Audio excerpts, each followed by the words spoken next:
sénateur, vous avez un rôle à jouer pour aider à corriger les excès du passé. Vous les collègues du grand qui quittez les groupes armés, je vais le dire.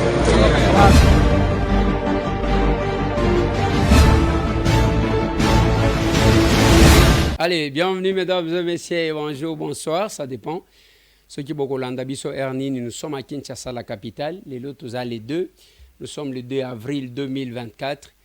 Et la grande actualité, c'est la nomination.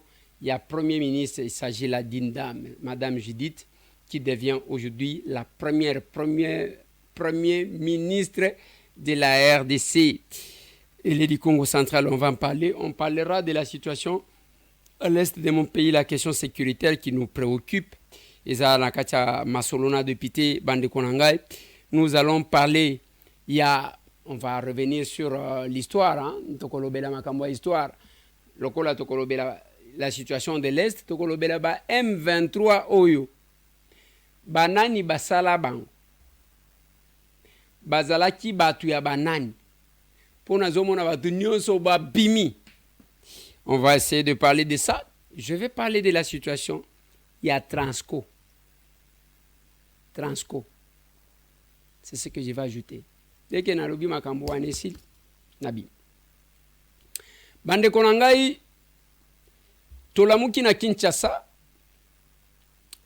Mais avant que tu abordes la question, question sérieuse, Nalingina Nubo Seka interview, il y a Mama Kalunga na petit na Amso nani, na Matanga. Après Koseka, Boyo Kasiko bitumba entre Mama Kalunga na ba journaliste entre petit na usukombo na inani ango petit ango. Bozo ibsanga kombote. Alors, yepe na ba journaliste na simanango tokoti na makambo sérieux pour que bo se détendre nante, bo se détendre. Est-ce que mon jago a un sentiment mon collègue? Ouais, c'est un gars qui a voulu tout donner face. Mais là, comment je fais ça? Sentiment dans les années pour moi le sentiment. Est-ce que mon jago a un sentiment mon collègue? Ouais, c'est un gars qui a voulu tout donner face. Merci. Voilà, depuis Ndekojani à Koufi, parce que là, on déjà 20 jours comme ça passé déjà. Et puis, il y a tout le monde retenu pour la Janifa et Zanini. Janifa. On a retenu les Zanini. On a retenu. Bon. Na mémoire na ye, on va maintenir. Pendant tina liwa, tina matanga. Ce qu'on aurait pas question, mais on répond nous. Ah na ye kasi. Yo pour nous quand un bon souvenir na ko garder ça wa. Ya ka tosali musala moto ba collègue né. Toza ba collègue ba bon souvenir ya ngwana pour toza isa ba collègue, to koma des familles to bande. Bon, la question moko il faut si on veut que la question moko. Ok, la question pas bon souvenir parce que mutu na matanga ya janya le bakinga na ba souvenir ma bepana. Soaki ba collègue, soaki ba ndeko, ya on moni biso komisi biso ti awa tina ba héros. Ok, en tant que collègue, en tant que tata moi si à bana, alors pour les enfants bon kanisani. Nani akanisa pona ba? Na kati ya ki collègue nazo kanza ona ntena okanza no matangi tena wana okanza aussi Le local ya Ndekojani Zoya, un mot par rapport à Ndekwa Kindaki voyage comme d'habitude pour le Gambon, on est de l'Ugabisonoso, mais là ils ont comme poli. Éviter les soins tirés par rapport à Onu Soteli. Un mot qui a gagné mon pimbazon ya okufu.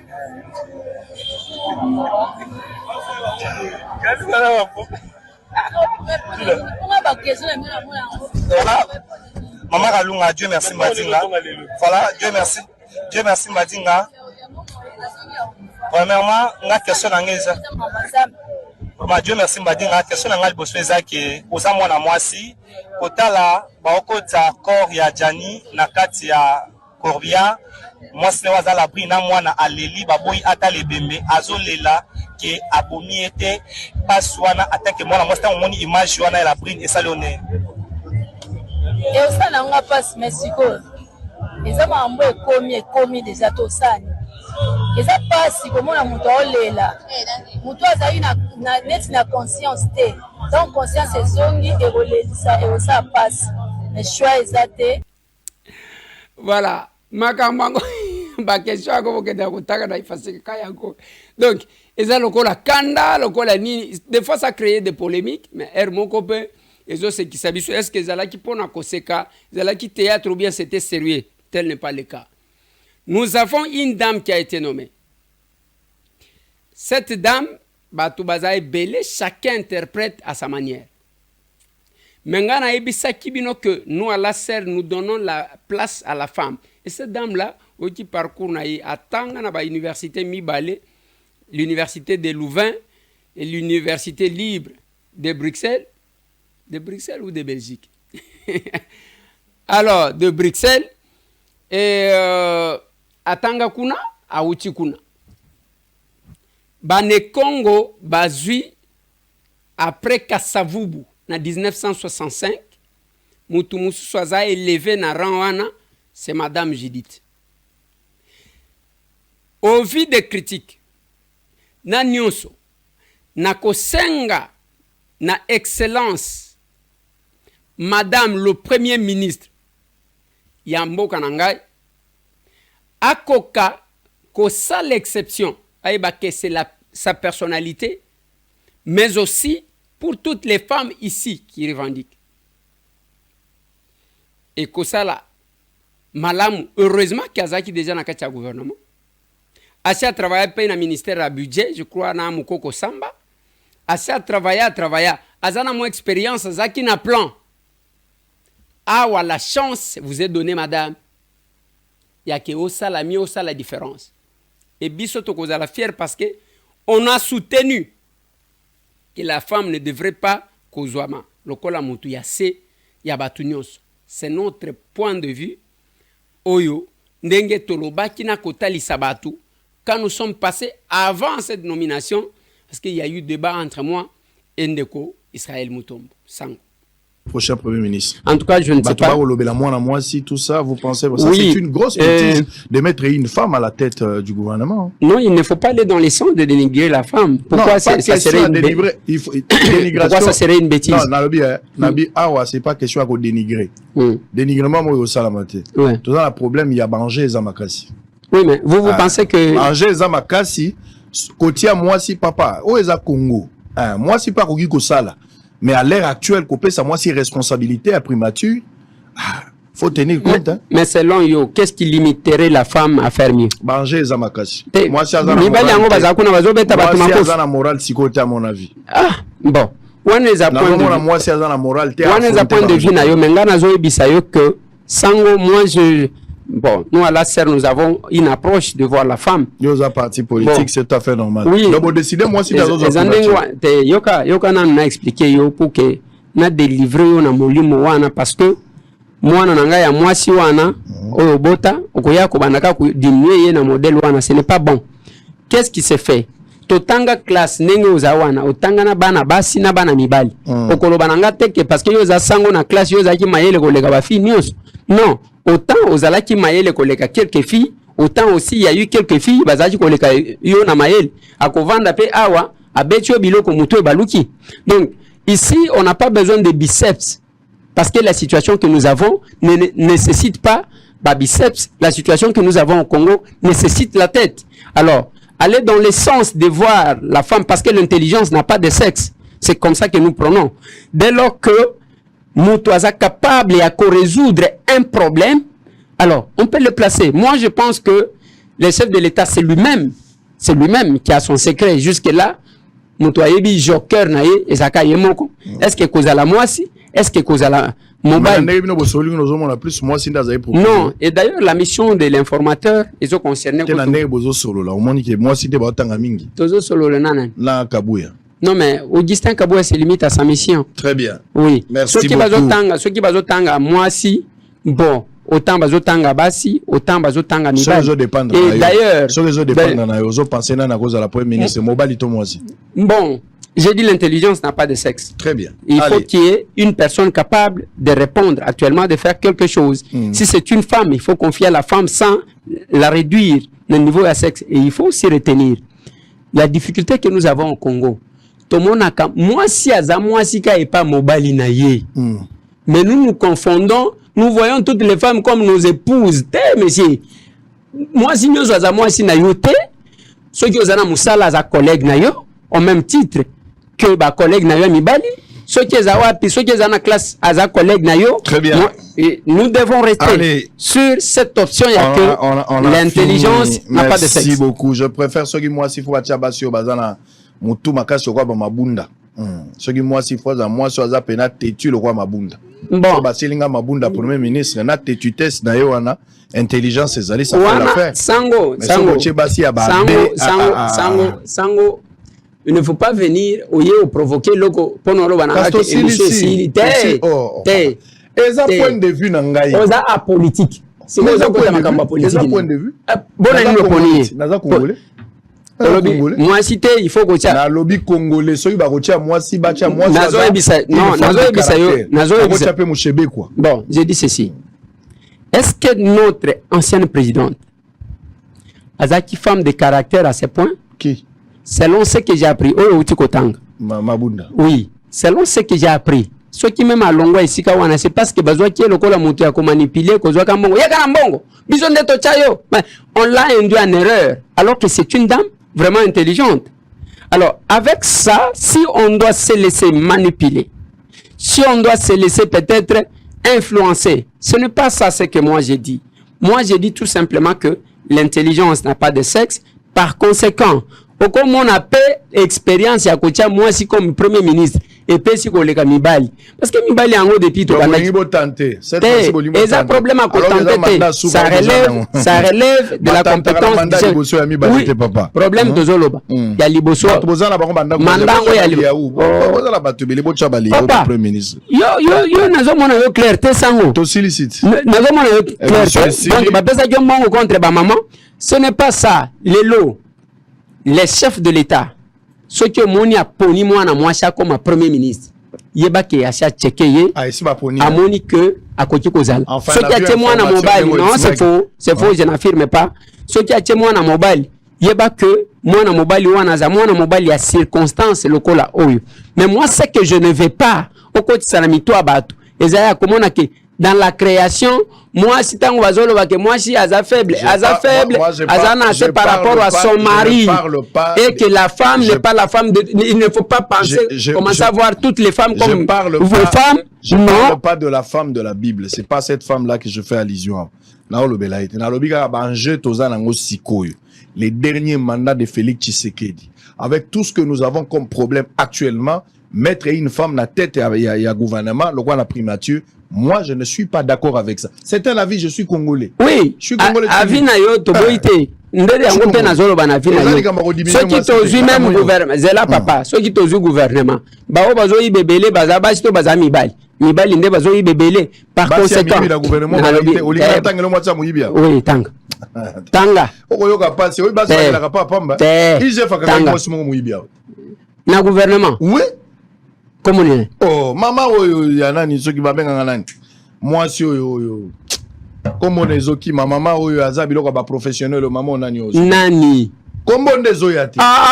IGF, papa, nani. Na lobby, rapport, ya IGF, ezali, bakani, maman, aïbagi mbongo. IGF, asali, na benga lingette en direct, maman, nani. Maman, nani. Comment des oki, ma. Ok. Admettons que bakangaki maman.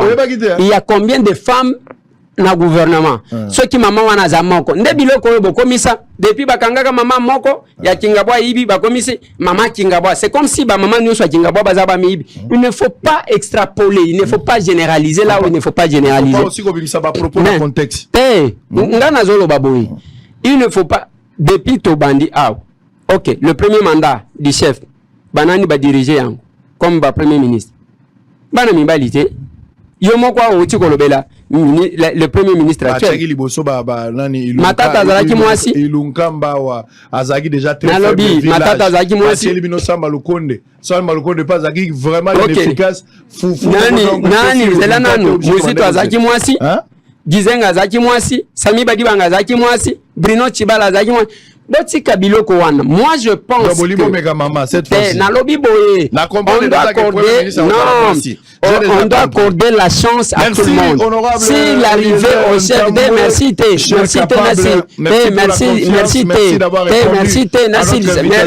merci Lisa papa. Merci Al Kamounine. Merci Lisa nanu ide oyo. Na lobby boye. On doit mettre tout le monde au même pied d'égalité. Si je refuse pas. Si les compétences la femme en ce moment, c'est cette femme-là qui peut nous aider. Nous allons applaudir. Si c'est un homme, nous allons applaudir. Il n'y a pas. Bon, on est à point de vue nayo et je comprends pourquoi au Koma Sango. Je me demande, je sais même la difficulté avec ma belle-sœur.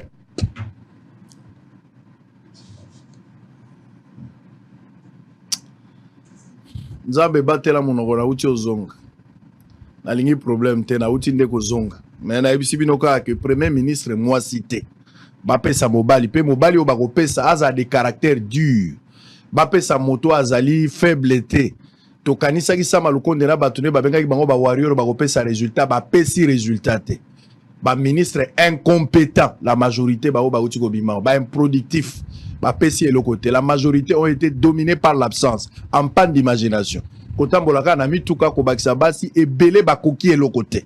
Donc pour le moment, c'est vrai que bako réduit taille à gouvernement, mais nous voudrions voir aujourd'hui gouvernement ya bateau bazali capable ya kosa quelque chose. Tout ça a besoin ya théoricien mais bateau bako kopé sa résultat. Je vais à ce que na gouvernement basi pe bazala, mais la tête à gouvernement si cela dépendait de moi, nazana besoin bati à moi cité, bati à mobali. Mais mobali moko azala têtu makasi, azala pe moto ya terrain, moto ya kitaka. Matata je peux le critiquer. Mais Matata a été un bon premier ministre. Moi, je peux critiquer Matata, mais il a été un bon premier ministre. Matata. Azana ba erreur est belé, mais Matata a eu à faire un travail. Mouzito, je peux le critiquer, il a eu à faire quand même son temps. Aujourd'hui, on a besoin de quelqu'un qui peut corriger les erreurs de Mouzito, les erreurs de Matata, pour aller au-dessus. Mais on ne pouvait pas s'attendre, Moutoko Samba Lukonde, à corriger les erreurs, à corriger un côté.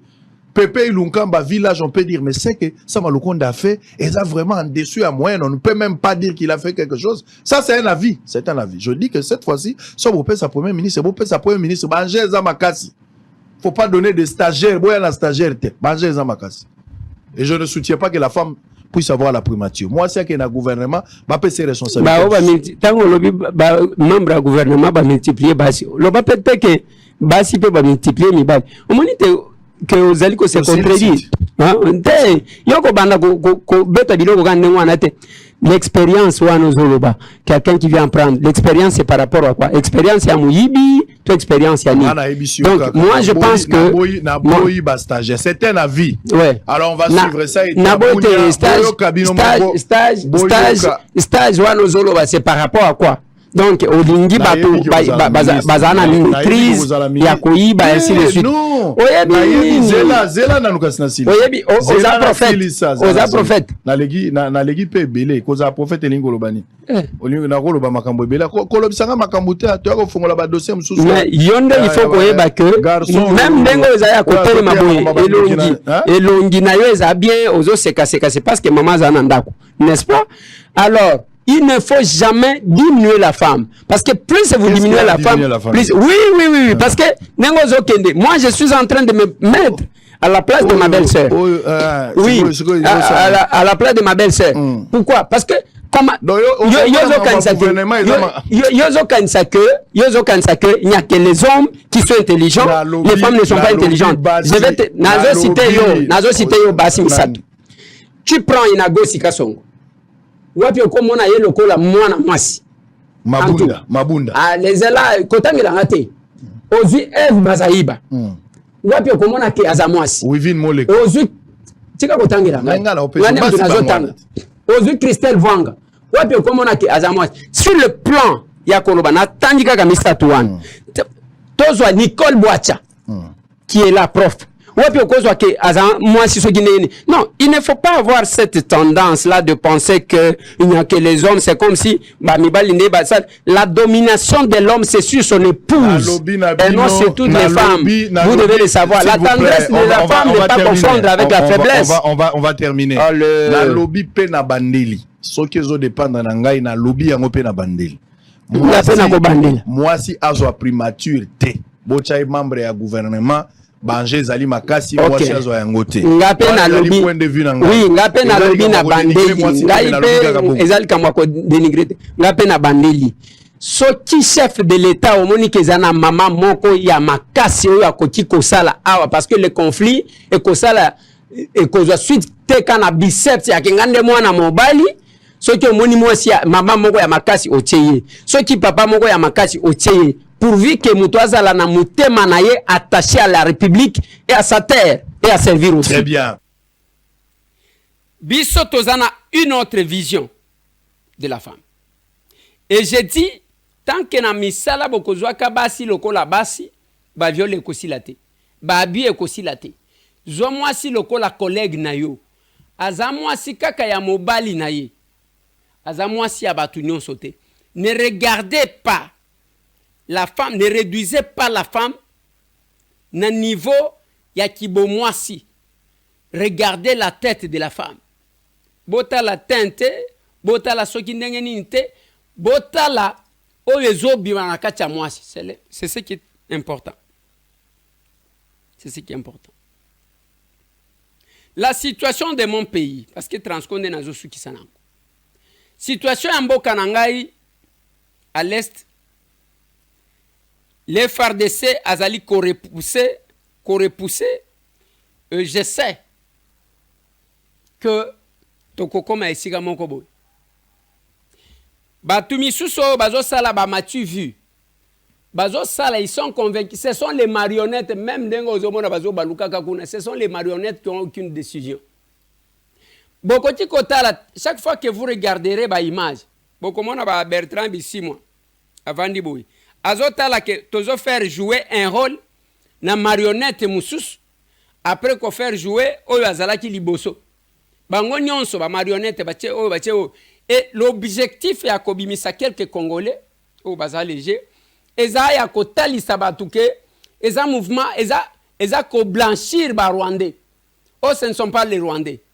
Alors que ba Rwandais baza kuna bazo communiquer te babatami ali babimisi ba marionnette na bango bazo sala boy. Ainsi de suite. Pona kobomisa bandeko na bango, pona kobomisa ba mama yango ezo salem. Na kamwe bandeko ya koyoka bandeko bazolo bake M23 bino nde bozalaki nango M20. Je vais vous mettre deux éléments importants. Il y a liboso, c'est un extrait d'un journal, il y a France 24, tokotie la bino ya rappel, il y a nengeni ni ba recruta ba M23. Ba yena bango bake kozwa bango na Uganda, ba yena bango na Kinshasa pona ko réprimer biso.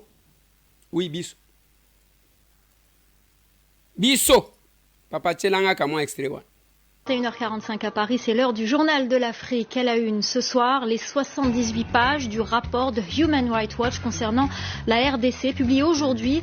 Un rapport qui affirme, preuve à l'appui, que 200 anciens rebelles du M23 ont été recrutés en Ouganda et au Rwanda pour étouffer les manifestations anti-Kabila. Les détails dans un instant. La conférence... Ça, c'est de l'histoire, c'est sur France 24. Monsieur Tambo était mon mission. Bakenda kozwa bango pour que baya M23 entre guillemets tant on a zolo babino que c'est le peu perdé bozo cha tembe c'est ça waneza histoire nazo mona pe vienanga José Makila na ken archive ya kozwa boyoka vienanga José Makila comment biloko après oyo ngana kozwa émission to sala kanayi mais oyo za extra sala nande kona biso mususu mais na kobimisa oyo ngai na sala na ye vienanga José Makila sur Makambouya, insécurité, sur ce qu'il reprochait à Joseph Kabila. Est-ce que la régie peut nous balancer ça? Et Joseph Kabila Kabange, président de la République, alors qui que a pacifié Mboka, il a qui cheval de bataille naïe. Tout le monde pacification en Mboka. Armée moko et salamité, tout ça na armée. Alors à Sali Nako, armée nabiso et la modernité et la armée républicaine ata armée moko toza na armée wate ya misato nazo reprocher ye na complicité na Kagame pour na kokata mboka na biso preuve dango yango wana po kotisi ba militaire rwandais belé na mboka na biso sans que toyeba bayaki kosala nini babotola biso mboka sikoyo ebimi poisa nazo reprocher ye na motema mabe eza penza motema mabe soko oza na vraiment eza motema mabe nazo reprocher ye ya suka pe ya grave violation en constitution sala no ata makambo susu mais jamais ko violer constitution te problème ezali Kagame azo diriger et Rwanda et Congo c'est ça la vérité donc ndenge bato bavandi ezalaka lokwa bavandi na Rwanda po Kagame azo diriger Rwanda na Congo la preuve tout le monde yango na déclaration ya James Kabarebe James alobi ke mikolo nyonso batini na mo délégation bosalisa biso na likambo yo bosalisa biso na likambo yo bosalisa biso na likambo yo donc nyonso eutaka kaka na Rwanda ebele ya bato bazozwa soko ngozwa grade il faut kaka Rwanda apesa accord soko ngozwa poste ministériel il faut Rwanda apesa accord c'est le Rwanda qui dirige le Congo grave tala esika complicité ezali Rwanda a formé ba militaire nyonso epa na ye azui arme akotisi epa na biso c'est comme si toza na ba agent de sécurité te c'est comme si toza na bato te ba informer bakonzi awa babandi ko attaquer biso mutu ayebisi opinion publique nationale et internationale nani ONG Human Rights Watch ndi alobi non Rwanda komi ko attaquer gouvernement attaque oyebisa biso tata ko loba eloko te rien bavanda na bango nye lelo yo peuple congolais ya solo bandeko bazola na ngai il faut tout comprendre pe makambo mazali koleka et en réalité zo leka na mboka na biso ça dit pouvoir oyo et appauvrir bato na tel point que mutu akomi esclave ya libumu na ye donc soki mutu abimi lelo te akolia te et pouvoir sali nyonso ekomisa bato na niveau wana bakanisa kaka libumu lobi na kolia nini akokanisa te vina ya mboka ekozala ndenge nini bano nazobota vina bango ekende ndenge nini mboka oyo bazogere non pona ye souci ya liboso libumu na ye akolia lobi ndenge nini d'où aza obligé abima tous les jours azwa ata mbuma madesu mbuma masangu po alia donc pouvoir asali yango sciemment pour rendre batu esclave à libumu na bango pour bakoka ko revendiquer ba droit na bango te. Voilà. Bien que aujourd'hui j'apprends que à comme mutu ya FCC politicien. Bande konangai. Vous allez m'interdire bino batu bozaki ko pekisa ngai que to créer parti politique. Oyo ezozwa moto na uti ko yamba bande ko mususu na bureau na ngai. Baye un autre mouvement Baye ko annoncer l'adhésion ce samedi bandeko. Comme avant 9h. Bonjour. Moi c'est capable Sophie Kapoudi. Je suis la secrétaire générale du parti ACR, l'Action commune pour la République. Bon, moi je m'appelle Alain Kanina. C'est mon épouse Cynthia. Nous sommes venus de la Virginie, ça va faire une semaine.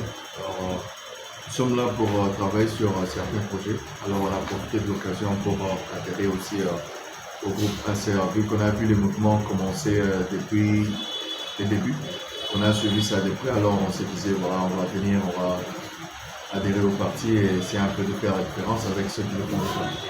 On veut bien adhérer à un parti qui s'occupe qui veut bien servir la population. Et c'est même la raison pour laquelle on a vraiment voulu vous rencontrer pour dire qu'on a la même vision.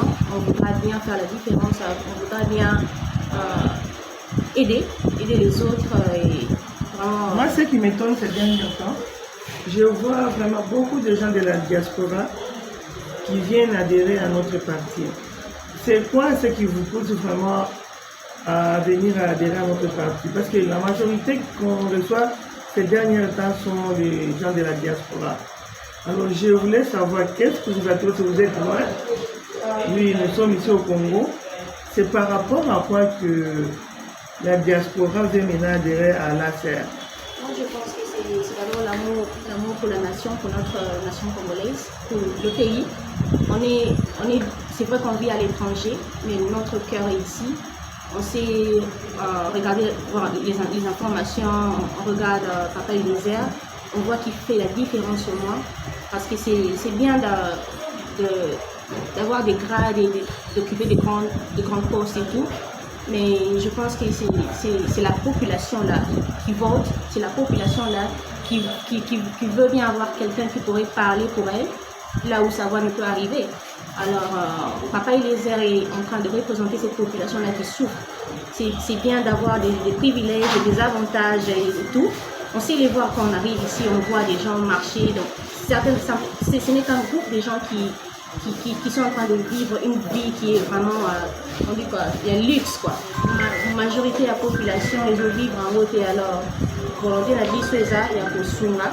Et on sait la différence, tout cas dans la politique, mais vu ce qui se passe, c'est vraiment révoltant, on s'est dit qu'on veut vraiment adhérer pour faire la différence.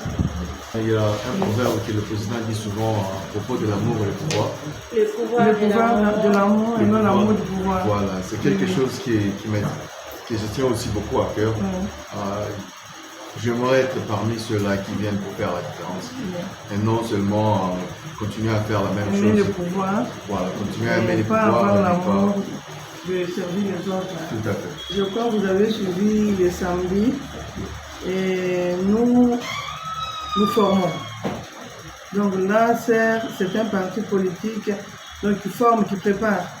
Parce que même demain, si nous voulons gérer, diriger, nous devons avoir quelque chose.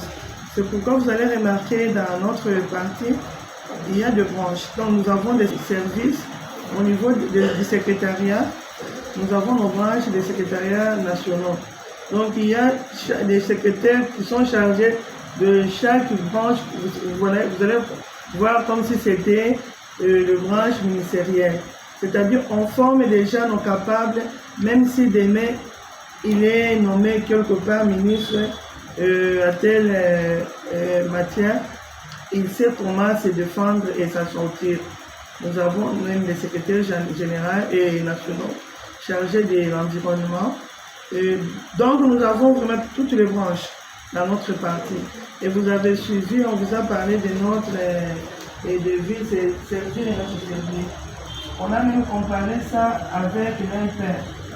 Et on a essayé de défendre ça. Avec l'IMPER, c'était bon, donc les devises étaient bons, mais ils n'avaient pas été observés. Mais nous sommes en train d'observer tout ce que nous faisons. C'est-à-dire nous voulons servir et notre servir.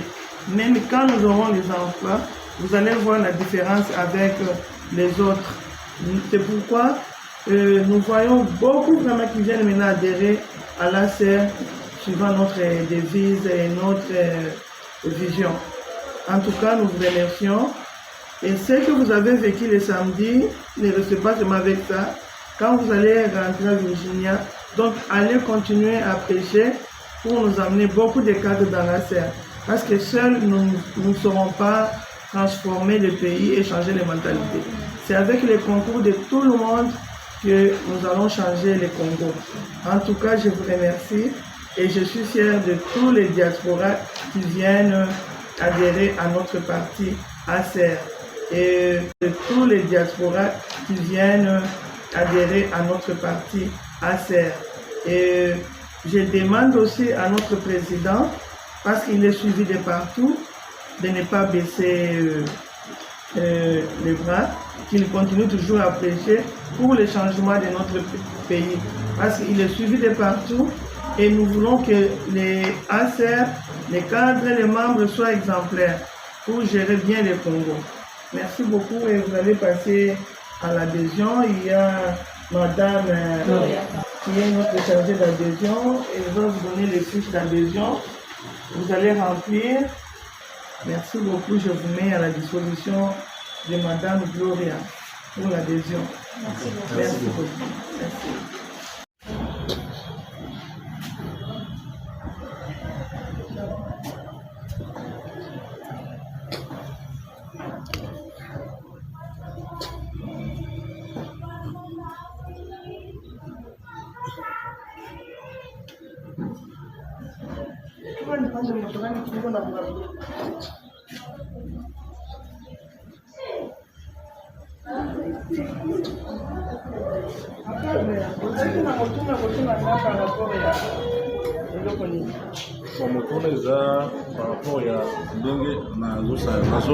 nalingaki nao nayeba mpo namoni nauti kofere adere bato kuna namoni bato mosusu lisusu bayawa nayebi te boye kosala nini lisu na siège na biso mpo nazomona mikolo kaka bato bazota mosika ya mikili nde bazoya koadere eza nini oyo ezotinda bino boya koadere na parti na biso neti ngai naye koadere na parti na biso mpe par rapport ya ndenge boza bacapable tolingi mpe tokoma bacapable mpona kosunga mpona kosalisa mboka.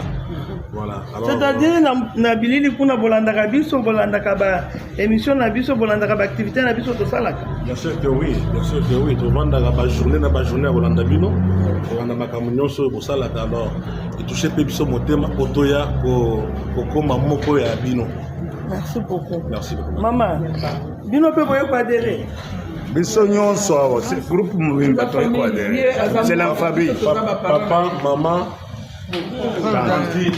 bino nyonso bolingi bozala bacapable papa nini oyo etindi yo vraiment oyo koadere na parti na biso ya ser ngai oui nazali fanatique ya capable premier depuis abanda masolo na député na lorsque a créé parti ngai nde nalingaki nazala ya liboso me nabelaki nde wana mwana na ngai auti mosika ya awa nalobi esika ya biso kokende eza kaka merci beaucoup merci beaucoup siko nini conseil nini bokopesa biso par rapport ya baactivité na biso par rapport a ndenge tozosala conseil nini bokopesa na population mpona parti oyo oyo eloko etouche bino mpo boya conseil nini bokopesa na population par rapport ya parti na biso ya ser nayokaka bino nalandaka bino presque chaque jour mais bopesa biso nano statut ezali ya parti tokolakisa bino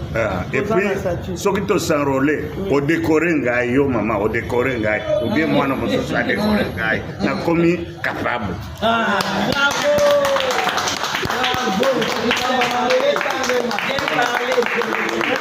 Problème à ma belle. Moi, c'est capable, Sophie Kakoudi. Secrétaire général. Christian Madiba. Non, vous avez mal parlé. Capable. Christian Madiba. Merci beaucoup. Maman, moi, c'est capable général, Sophie Kakoudi.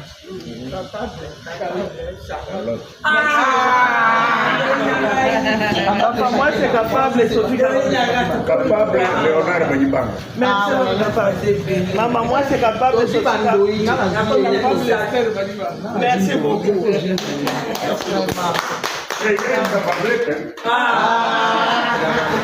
Moi, c'est capable, Sophie Kakoudi. Toi, c'est capable. Au Komona Bamususu Bazoya Kwadere, tous les jours, le parti le plus fréquenté, le siège le plus fréquenté, Action commune pour la République. Kabinda Sane de croisement, Kabinda Kasavuku. Bino Bozana diaspora, ba numéro n'attendait la cabine colonios.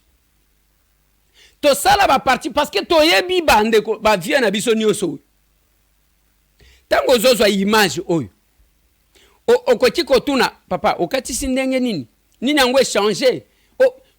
Donc vous ne comprendrez rien. Na koluka oyo ngara salaka na ye, na lupangu na ye, pembeni ya piscine. Envie, to salaka cette politique là, ya batu balobaka makambo misusu na télé, na butu basalaka makambo misusu. Yango biso ba capable to yeko combattre. L'amour de la patrie. Na aser tozo bakisaka ba makambo. Le Congo ne nous attend que nous pour changer. Le Congo ne changera jamais sans nous. Le Congo koti kobongo anate sans biso, c'est le principe, ça nous engage biso ba capable. Tala vient engage José Makila.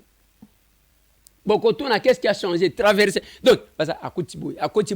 Quand nous créons un parti, je vous dis que c'est parce que je vois que le parti politique en termes vrais, au vrai sens du mot, n'existait pas. la question à Babus. Je vais parler de Transco. Bande konanga tangu totele maka awa. Le patriotisme nous anime. Et nous sommes dans l'obligation. Yakota Elisabino, profitez-en. Profitez pendant que nous vous parlons pour que vous bâtirez Mboka Nabi. Situation na Transco eza malamu te.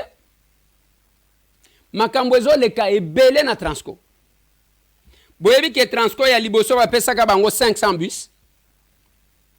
Tangu Félix Antoine Tshisekedi Tshilombo aye kobakisa 400 bus. Na sima nango ezana soki combien de bus oyo ba chinois baya kopesa. Eza pena ba bus mususu oyo ba yaki komonte awa na Kinshasa. Soki 21 bus.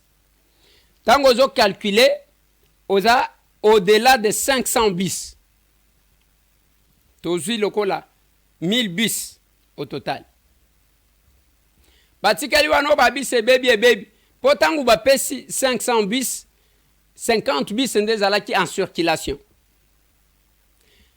Bakamati nzela tokozwa batan ba bus wana ezozwaka po nezala déclasser bota la niveau ya mutema mabe na place ango ekendaka toyebaka te. D'abord, ils ont commencé par détournement ya carburant. Tant carburant bazolo wana bango kende na ba station boye bato bakekuna kozwa carburant. La situation actuelle, ce n'est pas pour rien que nous avons des propositions de loi au Yamakas. Les lots Transco azana plus de 3000 agents. Normalement, na réseau urbain, bazalaki na au total 120 bus. 12 bus nde o eza ki na réseau interurbain ya kolongwa Kinshasa kokende na intérieur. Siko tangu bazo kende na intérieur wana, soki kolongwa awa, bakende neti Chikapa, par semaine il faut 30 filles, il y a 250 litres par semaine. 30 filles. Bossa la calcul. Et comment qui peut copier à batubate kaka carburant pour si la ce qui bus et quoi n'a pas awe kozonga na Kinshasa zana carburant te bendian. Copier à libos. À part nombre pléthorique, OESA actuellement 3000 plus de 3000 agents. Deuxième élément. Bazui babis mususu ndeo bacha lokola bacha lokola cargo, oui, mais ma kababilo que kendaganango be intérieur, on a mis ça, c'est de l'argent. Nakati wana bazui 52 bus, ba affecté na transport scolaire. Bazui 21 bus, je crois, ba affecté yango na Trans Academia. Lelo, bota la siko combien de bus, bosa la calcul wana. Combien de bus ces aliko surtilé na Kinshasa? Toujours 500 à Liboso va déclasser qui tout ça, Félix Antoine Tshisekedi Tshilombo kokuta 50. Ba pomper 400. Babakisi 21 bus. Babakisi 4 bus. Babakisi. Alors, vous prenez le tout. Les lots, vous pouvez compter combien de bus et aliko circuler. Transco, ezo kende Liboso, to ezo kufa. Est-ce que les gens se posent la question parce que c'est la chose publique et là qu'on a le kanabin. Biloko ya biso nyonso eza biloko wa. Les lotos omona. On m'a appelé par quelques agents Transco. Honorable, awa ndenge toza boye, tangu bazaki kozwa bambongo, bazozwa mbongo carburant ezalaki te awe komike tobi mato marché parce que ba privé bango soki ndenge nini pon intérêt na bango. Bande konanga, vous devez comprendre que na kati wana, il y a toujours les patriotes. Ceux qui bolia kambongo na batu, bokolia binomoko. Mais retenez, l'histoire du Congo s'écrira. Awa nazo pesa kaka kamwa introduction ya muke. Mais nazo tali sabino que il y a un danger. Si nous devons commencer à abuser, biloko na biso, biso moko tozo bebisaka parce que bakosomba. Bakonzi ya Transco. Transco ezana etani. Qu'est-ce qui sera la base? Est-ce que les 3000 agents bozana bango ezaka kapona basala musala ou bien chaque mutu na mutu zoya ko positionner ndeko naye? Combien de bis qui étaient en circulation? Combien de bis sont en bon état? C'est le moment. Il y a Kosenga IGF a mené banquette. Bis son Assemblée nationale. Bon, c'est là tout installé bureau. Mukolo moko akole. Bon, c'est là tout installé bureau. Avec ça, secteur, il y a transport et voie de communication. Et ça ministère moko. Et ça la ministère moko ya koko tsambongo.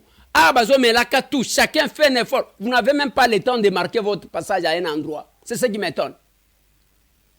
J'ai plein d'éléments dans ce qui savent pour Nalilo. Bandeko, yango na zoloba. Tant que vous êtes capable de loba kana bango, ne cherchez pas de postes pour na ogendeko iba. Cherchez les postes pour aller servir. Yango moni biso tozala kana loko so pouvoir te. Tout le monde, les loba tozana banda kwa banganga. Ba misusu bazo sambela trop. Bazo luka na koma ministre, na koma ministre. Ki ministre wana zo luka ezaya ke okendeko servir mboka ou bien okendeko iba. Ki ministre wana zo luka. Tala batuni oso basaka boy. Ko batam ki ministre wan l'hypocrisie. Toko senga kana mokonzi mboka yende mokolo makam. Biso tokolo bandengeni villageois de mon état. Ngolo belo ko mon côté. Bande ko ngana sukisi wana pona lelo bobo sanate. Nous nous retrouvons ce samedi na échange patriotique na avenue Kabinda 102 croisement Kasavubu na commune à Kinshasa. Ba capable ba koya kwa dere auto uchi ko tshela bino na kacha bureau. Et ceux qui sont dans la diaspora kaka ndengwa na Canada tokozala na Toronto, je vais intervenir. Allez, otika la brancher, on se va.